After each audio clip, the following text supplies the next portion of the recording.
చూస్తే నోవాహు వంశావళి ఇదే. నోవాహు నీతిపరుడును తన తరములో నిందారతుడునై ఉండెను. నోవాహు దేవునితో కూడా నడిచినవాడు. తన తరములో నిందలేని వాడిగా, నీతిమంతునిగా, పాపము లేని వాడిగా, పరిశుద్ధునిగా నోవాహు జీవించాడు. కనుక దేవుడే వ్రాయించాడు ఈ మాటని. ఆ తర్వాత నోవాహుకు 3 కుమారులు ఉన్నారు. షేము, హాము, యాపేతు. షేము, హాము, యాపేతు అను 3 కుమారులను నోవాహు కనెను. భూలోకము దేవుని సన్నిధిని చెడిపోయి ఉండెను. భూలోకము బలత్కారముతో నిండి ఉండెను. దేవుడు భూలోకమును చూచినప్పుడు అది చెడిపోయి ఉండెను. భూమి మీద సమస్త శరీరులు తమ మార్గమును చెరిపి వేసుకొని ఉండిరి. చెరిపి వేసుకున్న వారు, చెడిపోయిన వారు, పాడైన వారు, పాపములో ఉన్నవారు సమస్తము దేవుడు నేల మీద తుడిచివేశాడు. అంటే అందరూ చనిపోయారు.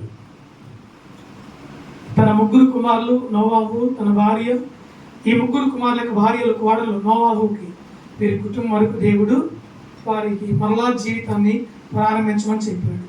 మరలా బిడ్డలను కనమన్నాడు, కుమారులను కనమన్నాడు, కుమార్తెలను కనమన్నాడు. మరి ఈ భూమిని నిండించమన్నాడు.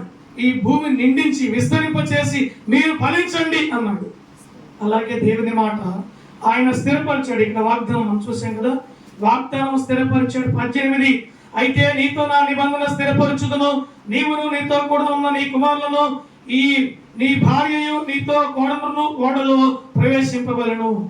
దేవుని యొక్క నిబంధన తన కుటుంబంతో చేసినప్పుడు ఆ కుటుంబం వరకు దేవుని మహాసంకల్పాన్ని బట్టి రక్షించబడింది. ఇప్పుడు ఈ రోజున ఎన్ని కుటుంబాలు ఉన్నాయి మన గ్రామంలో? ఎన్ని వేల మంది ఉన్నారు? ఇంచుమించు 5 నుంచి 6 వేల మంది ఉంటారు. చూడండి ఎన్ని కుటుంబాలు ఉన్నాయి? ఇంచుమించు 3,000 నుంచి 4,000 కుటుంబాలు ఉంటాయి.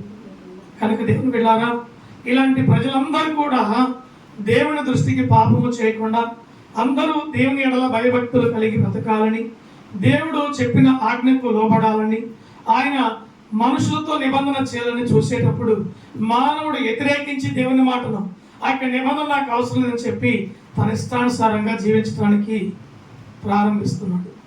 అప్పుడు వాళ్ళు కొందరు ఫలిస్తున్నారు, కొందరు పాడైపోతున్నారు, కొందరేమో పాపంలో పడిపోతున్నారు, కొందరేమో నీతిగా దేవుని దృష్టికి జీవిస్తూ ఉన్నారు. కనుక ఈ భూమి మీద మంచి వాళ్ళు ఉన్నారు, చెడ్డ వాళ్ళు ఉన్నారు. చెడ్డవారి సంఖ్య ఎక్కువ ఉంది, మంచివారి సంఖ్య తక్కువ ఉంది. కనుక దేవుని బిడ్డలారా, మనము మంచి మనసు కలిగి పరిశుద్ధమైన జీవితాన్ని కలిగి జీవించాలి. దేవుని నామానికి మహిమ కలుగును గాక.